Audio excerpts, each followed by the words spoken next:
Itulah kok ikut guys.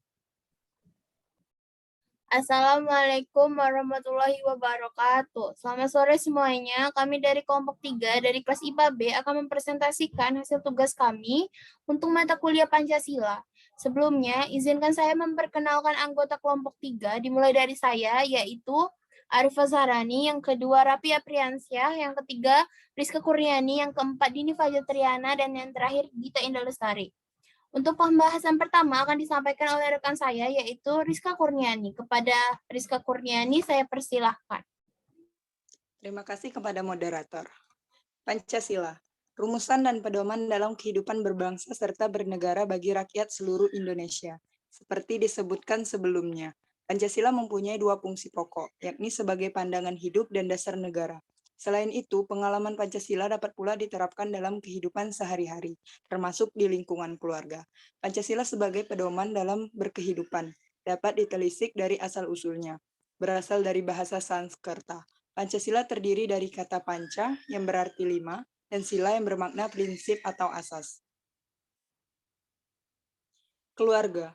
Keluarga adalah unit terkecil dari masyarakat yang terdiri atas kepala keluarga dan beberapa orang yang terkumpul dan serta orang-orang yang selalu menerima kekurangan dan kelebihan orang yang ada di sekitarnya, baik buruknya anggota keluarga, tetapi tidak bisa merubah kodrat yang ada.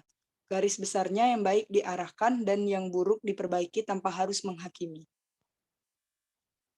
Peran tugas keluarga. 1. Pemeliharaan kebutuhan fisik seluruh anggota keluarga sesuai dengan standar kehidupan berkualitas. 2. Alokasi sumber daya keluarga, baik yang dimiliki maupun tidak namun dapat diakses keluarga. 3. Pembagian tugas di antara seluruh anggota keluarga. 4. Sosialisasi anggota keluarga terhadap nilai-nilai perilaku yang dianggap penting. 5. Reproduksi, penambahan dan pelepasan anggota keluarga. 6. Pemeliharaan tata tertib. 7. Penempatan anggota di masyarakat luas. 8. Pemeliharaan moral dan motivasi masing-masing. Fungsi keluarga. 1. Fungsi keagamaan, yaitu dengan memperkenalkan dan mengajak anak dan anggota keluarga yang lain dalam kehidupan beragama, dan tugas kepala keluarga untuk menanamkan keimanan bahwa ada kekuatan lain yang mengatur kehidupan ini dan ada kehidupan lain setelah di dunia ini. 2. Fungsi sosial budaya, dilakukan dengan membina sosialisasi pada anak, membentuk norma-norma tingkah laku sesuai dengan tingkat perkembangan anak, meneruskan nilai-nilai budaya keluarga. Ketiga, fungsi cinta kasih, diberikan dalam bentuk memberikan kasih sayang dan rasa aman, serta memberikan perhatian di antara anggota keluarga. 4. Fungsi melindungi, bertujuan untuk melindungi anak dan dari tindakan-tindakan yang tidak baik, sehingga anggota keluarga merasa terlindungi dan merasa aman. Saya kembalikan kepada moderator. Baiklah, materi selanjutnya akan dijelaskan oleh Dita Indah Lestari. Kepada Dita Indah Lestari, saya persilahkan. Terima kasih kepada moderator. Baiklah, di sini saya akan melanjutkan penjelasan dari rekan saya tentang fungsi keluarga. Yang kelima yaitu fungsi sosialisasi dan pendidikan, merupakan fungsi dalam keluarga yang dilakukan dengan cara mendidik anak sesuai dengan tingkat perkembangannya dan menyekolahkan anak. Sosialisasi dalam keluarga juga dilakukan untuk mempersiapkan anak menjadi masyarakat yang baik. Yang keenam, fungsi ekonomi adalah serangkaian dari fungsi lain yang tidak dapat dipisahkan dari sebuah keluarga. Fungsi ini dilakukan dengan cara mencari sumber-sumber penghasilan untuk memenuhi kebutuhan keluarga, pengaturan penggunaan penghasilan keluarga untuk memenuhi kebutuhan keluarga, dan menabung untuk memenuhi kebutuhan keluarga di masa mendatang. 7.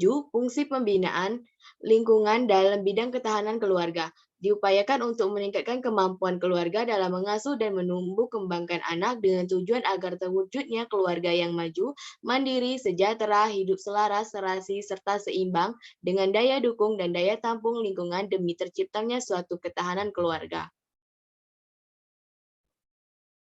Metode penelitian.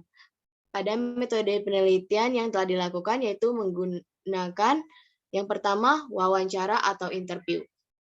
Wawancara merupakan dialog yang dilakukan oleh pewawancara untuk memperoleh informasi dari terwawancara. Yang kedua, observasi.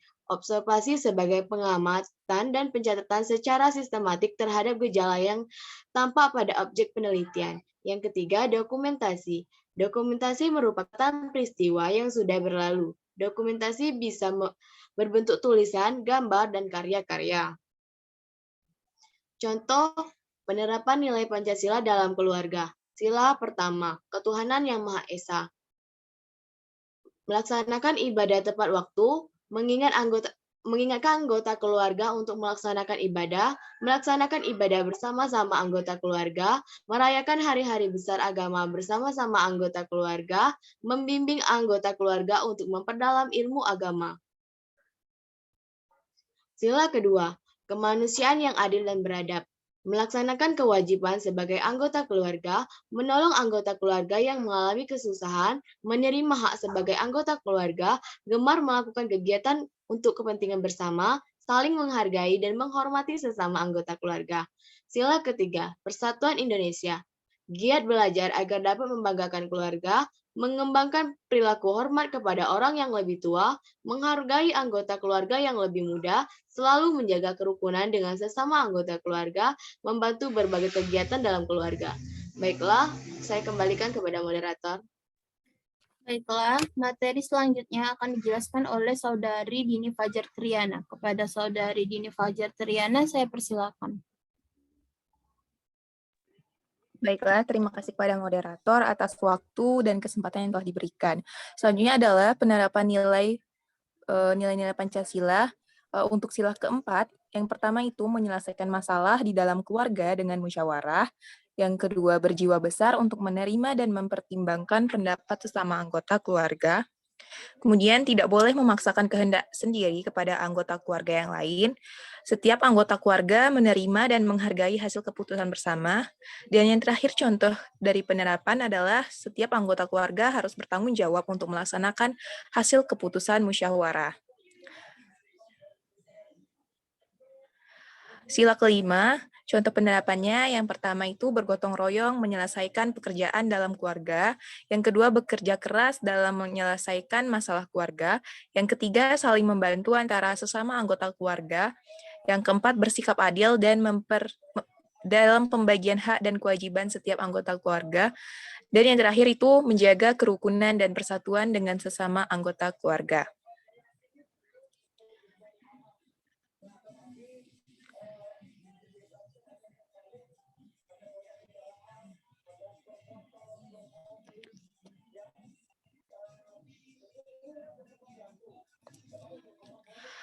Hasil dari wawancara yang telah kami lakukan, yaitu pada tanggal 21 November 2021, tepatnya pada hari Minggu, kami melaksanakan wawancara di beberapa kota dan kabupaten di Provinsi Bengkulu. Kami mewawancarai beberapa narasumber yang berasal dari ibu rumah tangga. Dari semua pertanyaan yang kami berikan, akan kami rangkum dalam beberapa poin penting. Yang pertama itu, sudah banyak ibu atau istri yang menerapkan nilai-nilai Pancasila dalam diri mereka masing-masing, dikarenakan nilai Pancasila bersumber dari segala sumber, baik agama, perilaku, attitude, dan sebagainya. Menurut responden, setiap orang harus taat akan agama, karena ketika kita dilahirkan, kita sudah menganut suatu agama dan keyakinan yang diturunkan orang tua, dan kita harus bertanggung jawab atas itu. Semua responden yang kami wawancarai berasal dari keluarga yang taat agama, walaupun berbeda agamanya, seperti soal 5 waktu dalam sehari, berpuasa, dan menjalankan setiap kewajibannya kepada Allah Subhanahu wa Ta'ala.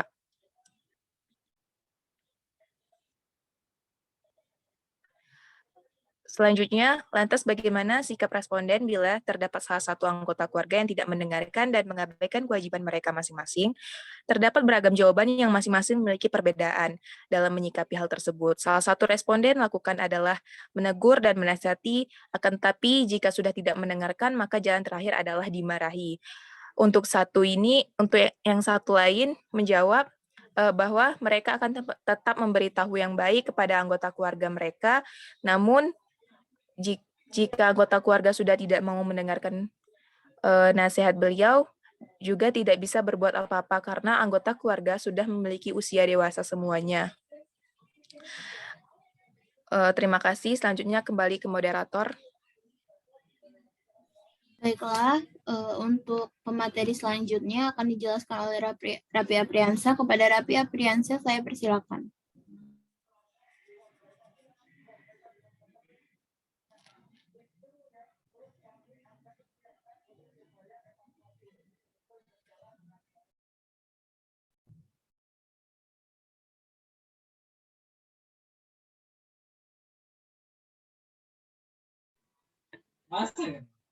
Kami bahkan menanyakan, bukan punya kepada ibunya, "Woi,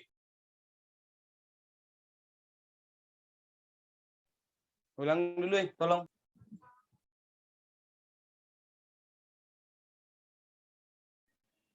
Kami bahkan menanyakan, bukan hanya kepada ibunya, akan tetapi kepada anak-anak juga.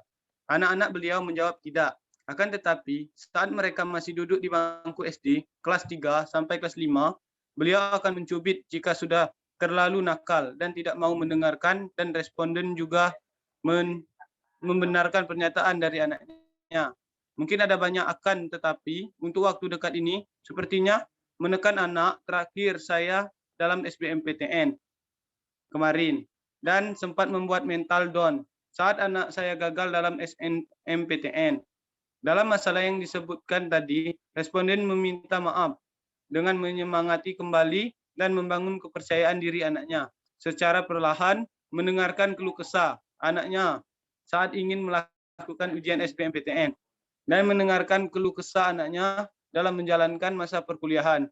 Untuk masalah ini, responden terkadang lupa atau terlanjur meluapkan di rumah seperti mood yang buruk. Akan tetapi untuk menutupi masalahnya, responden kadang memilih untuk beristirahat tanpa adanya gangguan sama sekali dari anggota rumah.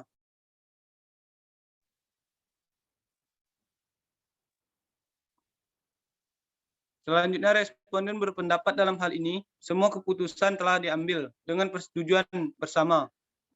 Mau tidak, mau anggota harus menaatinya, seperti yang responden katakan sebelumnya. Keputusan tersebut sudah disetujui oleh semua anggota keluarga, jadi jawabannya iya. Setiap pelanggaran pasti ada hukuman. Untuk hukumannya berbeda. Untuk setiap responden ada yang menyita fasilitas seperti motor, HP, mobil, ada yang memberikan rumah dan sebagainya, membersihkan rumah dan sebagainya. Untuk pertanyaan ini, ada perbedaan dari pihak, tapi semua responden menyetujui bahwa yang berperan penting adalah ayah atau suami. Untuk ini, ada yang memberikan dalam bentuk semangat dan ada juga dalam bentuk finansial. Sebagian responden belum menyatakan bahwa ia hidup dengan layak. Alasan sebagian responden menyatakan bahwa ia hidup dengan layak karena sudah bisa memenuhi kebutuhan standar pangan, papan, pendidikan, dan sebagainya.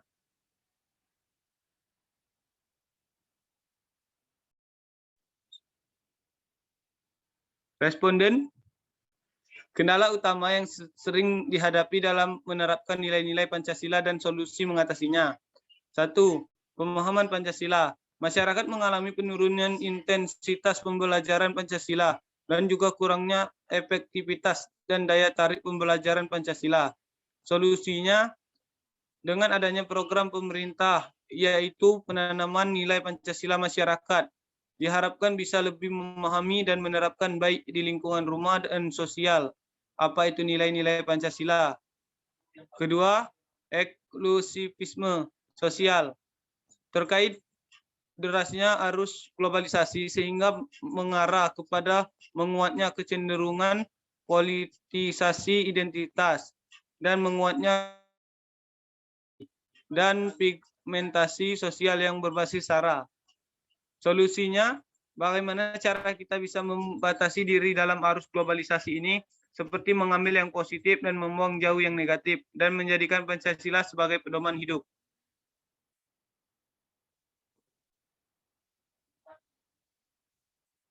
Dan yang ketiga yaitu kesenjangan sosial. Masih terjadi sentralisasi pembangunan ekonomi pada wilayah-wilayah tertentu. Selain itu, meluasnya kesenjangan sosial antar pelaku ekonomi dan kebijakan ekonomi yang mengedepankan sektor ekstraktif yang kurang mengembangkan nilai tambah. Solusinya yaitu Pemerintah hendaknya berlaku adil dalam masalah pembangunan. Ibu kota dipindahkan bukanlah sebuah alasan dalam penerapan pembangunan di kota-kota lainnya. Dalam sektor ekonomi, hendaknya pemerintah membuka lowongan kerja bagi TKI, bukannya membuka lowongan pekerja bagi TKA di Indonesia. Dan yang keempat yaitu pelembagaan Pancasila, di mana lemahnya institusionalisasi nilai-nilai Pancasila dalam kelembagaan politik, ekonomi, dan budaya, serta masih lemahnya wawasan ideologi Pancasila di kalangan penyelenggaraan negara. Solusinya yaitu hendaknya pemerintah menyeleksi terlebih dahulu orang-orang yang ingin masuk ke dalam ranah politik dan memimpin sebuah negara. Seperti yang kita ketahui, banyak mahasiswi Indonesia yang seharusnya bisa memimpin sebuah negara. Akan tetapi kalah dengan persaingan, bukan persaingan dalam segi pengetahuan, akan tetapi kalah dalam segi ketenaran.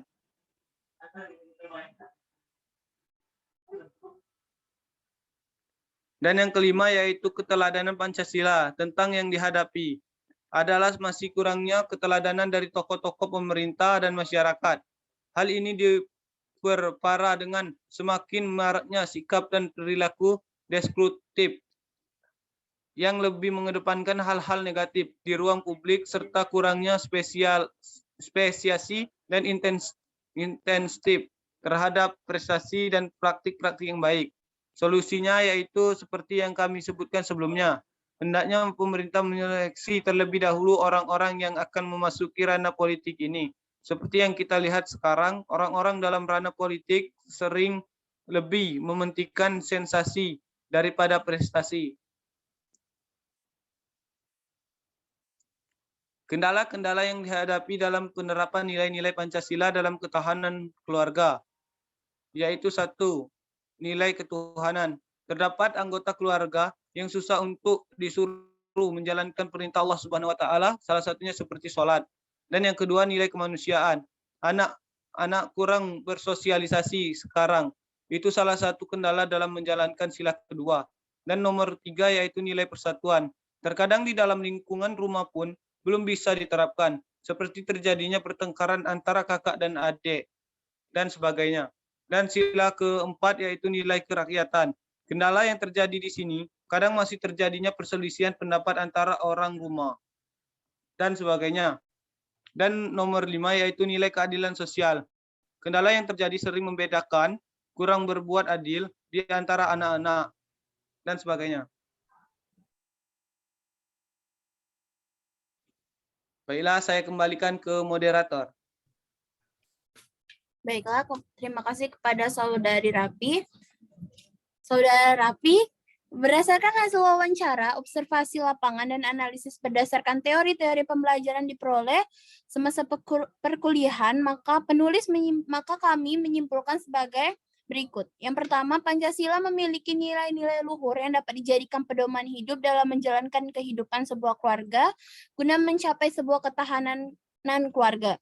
Yang kedua, penanaman dan penerapan nilai-nilai Pancasila sangat penting dan diperlukan dalam kehidupan keluarga sebagai bentuk ketahanan keluarga. Yang ketiga, pentingnya mengambil sebuah keputusan dalam keluarga dengan diskusi, musyawarah, dan kesepakatan bersama agar mencapai sebuah keputusan yang terbaik tanpa adanya kesalahpahaman di antara anggota keluarga. Dan yang terakhir, setiap ada permasalahan dalam keluarga penting untuk diselesaikan secara kekeluargaan. Baiklah, sekian presentasi dari kelompok kami. Lebih dan kurang kami mohon maaf. Wassalamualaikum warahmatullahi wabarakatuh.